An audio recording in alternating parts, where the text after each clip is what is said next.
حضرت علی رضی اللہ تعالی عنہ نے رسول اکرم صلی اللہ علیہ وسلم سے روایت کیا، البخیل من ذکرت عندہ فلم یصلی علیہ، کہ بخیل اور کنجوس وہ آدمی ہے جس کے سامنے میرا ذکر کیا جائے اور وہ آدمی درود شریف نہ پڑھے۔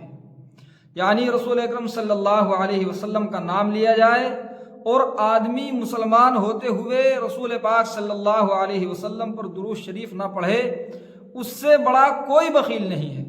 رسول اکرم صلی اللہ علیہ وسلم کی متعدد روایات میں یہ بات نقل کی گئی ہے کہ وہ دنیا کا سب سے بڑا بخیل ہے، اس سے بڑھ کر کوئی بخیل نہیں ہے، اس سے بڑا کوئی کنجوس نہیں۔ علامہ سخاوی رحمۃ اللہ علیہ نے بہت شاندار ایک شعر کہا ہے اس موقع پر، ارشاد فرمایا، من لم یصلی علیہ ان ذکر اسمہ فہو البخیل وزدہ وصف جبانی، کہ جس آدمی کے سامنے رسول پاک صلی اللہ علیہ وسلم کا ذکر کیا جائے، نام آئے ان کا، اور انسان درود شریف بھی نہ پڑھ سکے، وہی اصل بخیل ہے، بلکہ وہ دنیا کا بزدل ترین انسان ہے، وہ بیکار انسان ہے جو رسول پاک صلی اللہ علیہ وسلم پر درود شریف نہ پڑھے۔ وہ کیوں بیکار ہے، وہ کیوں بخیل ہے؟ رسول پاک صلی اللہ علیہ وسلم نے ایک دفعہ حضرت عائشہ رضی اللہ تعالی عنہا سے فرمایا، یہ حضرت عائشہ رضی اللہ تعالی عنہا کی روایت ہے، فرمایا کہ ہلاکت ہے اس آدمی کے لیے جو قیامت کے دن میری زیارت نہ کرے، یعنی مجھ سے ملاقات نہ کر پائے۔ قیامت کا میدان ہو اور رسول اکرم صلی اللہ علیہ وسلم سے انسان نہ مل سکے، اس آدمی کے لیے ہلاکت ہے۔ حضرت عائشہ رضی اللہ تعالی عنہا نے فرمایا کہ یا رسول اللہ صلی اللہ علیہ وسلم، ایسا کون آدمی ہے؟ تو آپ صلی اللہ علیہ وسلم نے فرمایا کہ فہو البخیل، وہ بخیل ہے۔ حضرت عائشہ رضی اللہ تعالی عنہا نے پھر دریافت کیا کہ بخیل کون بخیل؟ تو آپ صلی اللہ علیہ وسلم نے فرمایا کہ جس کے سامنے میرا نام آئے اور وہ درود شریف نہ پڑھے۔ تو اس لیے ہمیں اس چیز کا بہت زیادہ التزام کرنا چاہیے، اور الحمدللہ مسلمان کرتے ہیں۔ ایسا نہیں ہے کہ مسلمانوں کے اندر یہ چیز نہ ہو، ہے، مگر بعض دفعہ اس سے غفلت برتی جاتی ہے، بہت ساری جگہوں پر اس سے انسان غافل رہتا ہے۔ رسول پاک صلی اللہ علیہ وسلم کا نام آتا ہے اور آدمی درود شریف نہیں پڑھتا، تو ہم کو درود شریف پڑھنے کا خاص اہتمام کرنا چاہیے، پڑھنا چاہیے۔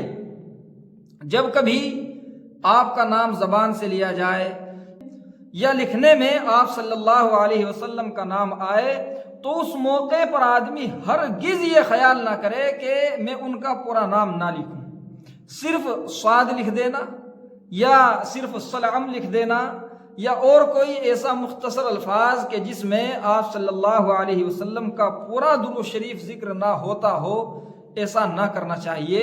یہ ان کی شان کے مطابق اور موافق نہیں ہے۔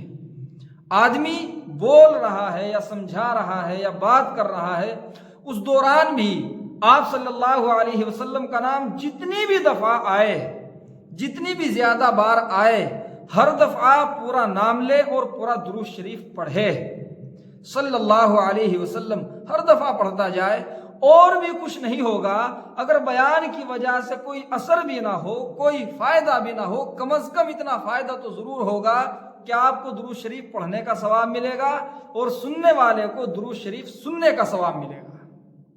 تو اس لیے آدمی ہمیشہ رسول پاک صلی اللہ علیہ وسلم کا نام پورے ادب و احترام کے ساتھ میں لے، بول رہا ہو تو ذکر کرے اور لکھ رہا ہو تو پورا نام لکھے۔ یہ چیز آج کے دور میں عام ہوتی جا رہی ہے کہ جب کبھی رسول پاک صلی اللہ علیہ وسلم کا نام لکھا جاتا ہے تو صرف صاد کا نشان بنا دیا جاتا ہے۔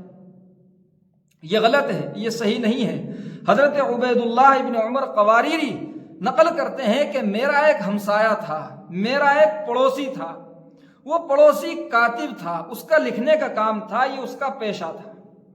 اب اس کا انتقال ہو گیا، انتقال کے بعد میں مجھ کو وہ خواب میں نظر آیا، تو میں نے اس سے معلوم کیا کہ اللہ تعالیٰ نے آپ کے ساتھ میں کیسا برتاؤ کیا ہے۔ تو اس نے بتایا کہ اللہ تعالیٰ نے میری مغفرت فرما دی اور میرے صرف ایک عمل کی وجہ سے مغفرت کی ہے، یعنی اللہ کو میرا وہ عمل بہت پسند آیا۔ وہ عمل کیا تھا؟ وہ یہ تھا کہ جب بھی کبھی میں کوئی چیز لکھتا تھا، کسی کا خط لکھنا ہوا یا کسی کی کتاب لکھنی ہوئی، اور چیز مجھ کو لکھنی ہوئی اور اس میں رسول پاک صلی اللہ علیہ وسلم کا نام اگر آ گیا تو میں پورا نام ذکر کرتا تھا، پورا نام لکھتا تھا صلی اللہ علیہ وسلم، یعنی درود شریف ملا کر کے پورا نام لکھا کرتا تھا۔ ایسا نہیں ہے کہ رسول اکرم لکھا اور اس کے بعد میں صاد بنا دیا، ایسا نہیں، بلکہ پورا درود شریف کے ساتھ میں صلی اللہ علیہ وسلم۔ اس طرح کی چیزوں کا ہمیں بہت خیال کرنا چاہیے۔ یہ تقریر ہے، یہ واعظ و نصیحت، یہ اصل نہیں ہے۔ اصل انسان کے اندر ایمانی جذبات کا بیدار ہونا ہے، اور وہ ان سب طریقوں کو چھوڑ کر کے نہیں ہو سکتے ہیں کہ آپ صلی اللہ علیہ وسلم کا نام پورا نہ لیا جائے یا اس کو درود شریف کے ساتھ ذکر نہ کیا جائے۔ یہ تو بہت بڑی بے ادبی کی بات ہے۔ رسول پاک صلی اللہ علیہ وسلم کا ہم پر بہت بڑا حق ہے، ان سے زیادہ احسان دنیا میں کسی بھی انسان پر کسی بھی انسان کے نہیں ہے۔ ایک اللہ کی ذات ہے کہ جس کے احسانات کی کوئی حد اور انتہا نہیں ہے۔ اللہ کے بعد انسان پر اگر سب سے بڑے احسانات ہیں اور سب سے زیادہ کسی کے ہیں تو وہ رسول اکرم صلی اللہ علیہ وسلم کی ذات ہے۔ ان کے سلسلے میں ہمیں بخل سے کام نہ لینا چاہیے۔ ہمارے اکابرین اور بزرگان دین کا طریقہ دیکھیے۔ حضرت اقدس گنگوہی رحمۃ اللہ علیہ اپنے مریدین کو ہمیشہ درود شریف کی ترغیب دیا کرتے تھے، اور ان کے اعمال میں، ان کے وظائف میں درود شریف کو خاص طور سے شامل فرماتے تھے۔ علماء نے یہ بات کتابوں میں لکھی ہے کہ حضرت گنگوہی رحمۃ اللہ علیہ کی خاصیت یہ تھی، وہ درود شریف کا التزام زیادہ سے زیادہ کراتے تھے۔ تو اس لیے انسان کو درود شریف پڑھنا چاہیے، اور جب نام آ جائے پھر تو کسی قیمت پر خاموش نہ رہے، ضرور بھی ضرور پڑھے۔ ہاں، اگر خطبے میں، جمعے کے خطبے میں یا عید کے خطبے میں رسول پاک صلی اللہ علیہ وسلم کا نام آئے تو اس وقت آدمی دل میں پڑھ لے، اس وقت میں زبان سے نہ پڑھے، ورنہ آپ صلی اللہ علیہ وسلم کا نام اگر آئے تو ضرور بھی ضرور درود شریف پڑھے۔ ایک دفعہ رسول اکرم صلی اللہ علیہ وسلم ممبر پر تشریف لے کر کے گئے، ممبر پر چڑھے، پہلی سیڑھی پر قدم رکھا تو فرمایا آمین۔ حضرت انس رضی اللہ تعالیٰ عنہ اس روایت کو نقل کرتے ہیں باقاعدہ۔ تو دوسری سیڑھی پر قدم رکھا تو پھر فرمایا آمین، اور جب تیسری سیڑھی پر قدم رکھا تو پھر فرمایا آمین۔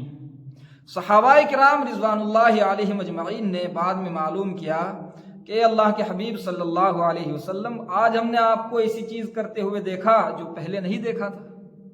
آپ نے 3 سیڑھیوں پر قدم رکھے اور ہر قدم پر آپ نے آمین کہا ہے، جبکہ ہم میں سے کسی نے کوئی بات ذکر نہیں کی۔ تو رسول پاک صلی اللہ علیہ وسلم نے فرمایا کہ جب میں ممبر پر چڑھ رہا تھا، میں قدم رکھ رہا تھا، اس وقت میں حضرت جبرائیل امین علیہ السلام تشریف لائے تھے، اور انہوں نے 3 بددعائیں کی ہیں۔ انہوں نے سب سے پہلے کہا کہ ہلاکت ہے اس آدمی کے لیے جو اپنے ماں باپ کو بڑھاپے کی عمر میں پائے اور ان کی خدمت کر کے جنت نہ کما لے، جنت کا مستحق نہ بن جائے۔ تو میں نے کہا آمین، یعنی رسول اکرم صلی اللہ علیہ وسلم نے فرمایا آمین۔ جب دوسری سیڑھی پر قدم رکھا تو حضرت جبرائیل امین علیہ السلام نے فرمایا کہ ہلاکت اور بربادی ہے اس آدمی کے لیے جو رمضان المبارک کا مہینہ پائے اور اللہ کی عبادت کر کے اپنی مغفرت نہ کرا لے۔ رسول اکرم صلی اللہ علیہ وسلم فرماتے ہیں کہ میں نے اس پر بھی کہا آمین۔ اب آپ غور کیجئے، یہ بددعا کرنے والے اللہ کے سب سے پیارے اور سب سے خاص فرشتے ہیں حضرت جبرائیل امین علیہ السلام، اور اس دعا پر آمین کہنے والی ذات رسول اکرم صلی اللہ علیہ وسلم کی ذات ہے۔ یہ دعا رد کیسے ہو سکتی ہے؟ تیسری سیڑھی پر جب قدم رکھا تو حضرت جبرائیل امین علیہ السلام نے کہا کہ ہلاکت اور بربادی ہے اس آدمی کے لیے کہ جس کے سامنے رسول پاک صلی اللہ علیہ وسلم کا نام ذکر کیا جائے اور وہ آدمی اس نام کو سن کر کے درود شریف نہ پڑھے۔ تو رسول اکرم صلی اللہ علیہ وسلم نے فرمایا آمین۔ اب آپ غور کیجئے کہ اگر ہمارے سامنے رسول اکرم صلی اللہ علیہ وسلم کا نام آتا ہے اور ہم درود شریف نہیں پڑھتے ہیں، ہم کسی اور خیال میں کھوئے ہوئے ہیں، گم ہیں، تو ہم تو اس نام کی بے ادبی کر رہے ہیں، اور دیکھیے کیسی بد دعا میں ہم شامل ہو رہے ہیں کہ جس کے اندر آمین کہنے والی ذات رسول پاک صلی اللہ علیہ وسلم کی ہے، ان کی تو دعاؤں میں شامل ہونے کی کوشش کرے آدمی، ان کی بد دعاؤں میں شامل ہونے سے بچے، احتیاط کرے، ایسی چیزوں کا خاص خیال کرنا چاہیے۔ اس طرح کے جو رواج آج کے دور میں عام ہو رہے ہیں کہ آپ صلی اللہ علیہ وسلم کا نام آئے یا ان کا نام نہ بھی آئے، صرف رسول کہہ دیتے ہیں بعض لوگ کہتے ہیں کہ اللہ کے نبی نے کہا، بعض لوگ کہہ دیتے ہیں کہ رسول اللہ نے کہا، تو اس کے ساتھ میں اگر ایک دو لمحے کے لیے صلی اللہ علیہ وسلم کہہ دیا جائے تو ایسا تو نہیں ہے کہ مضمون بہت زیادہ لمبا ہو جائے گا یا سننے والے اکتا جائیں گے یا سننے والے گھبرا جائیں گے، ایسا نہیں ہے۔ آپ کو کہنے کا ثواب ملے گا اور سننے والوں کو سننے کا ثواب ملے گا۔ درود شریف تو ایک ایسی چیز ہے جس کے لیے اللہ تعالیٰ نے حکم فرمایا ہے، اللہ تعالیٰ نے قرآن کریم میں درود شریف کا باقاعدہ حکم دیا ہے، اور خود اللہ تعالیٰ درود شریف رسول اکرم صلی اللہ علیہ وسلم پر بھیجتے ہیں، اللہ کے فرشتے بھیجتے ہیں۔ ان اللہ وملائکتہ یصلون علی النبی یا ایھا الذین آمنوا صلوا علیہ وسلموا تسلیما۔ دیکھیے اللہ تعالیٰ حکم فرماتے ہیں، صلو علیہ امر کا صیغہ ہے، اسی لیے اکابرین نے، فقہا نے یہ مسئلہ لکھا ہے کہ رسول اکرم صلی اللہ علیہ وسلم پر درود شریف پڑھنا واجب ہے، ضروری ہے، تو اس لیے ہمیں اس چیز کا خاص خیال کرنا چاہیے۔ اللہ سے دعا کیجئے کہ اللہ تعالی ہمیں عمل کرنے کی توفیق عطا فرمائے۔ وما علینا الا البلاغ۔